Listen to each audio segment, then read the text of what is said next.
guest of honor speaker will always have a heart for the people, and once a public servant, will always be a public servant.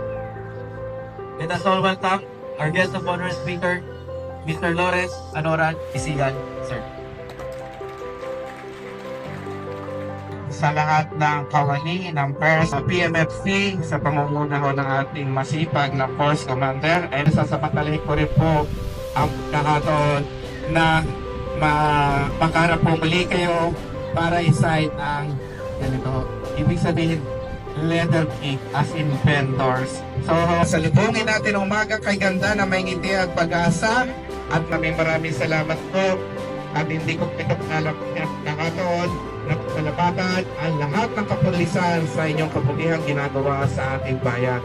Not only in the Philippines, lalo higit po dito sa ating minamahal na lalawigan ng Batangas.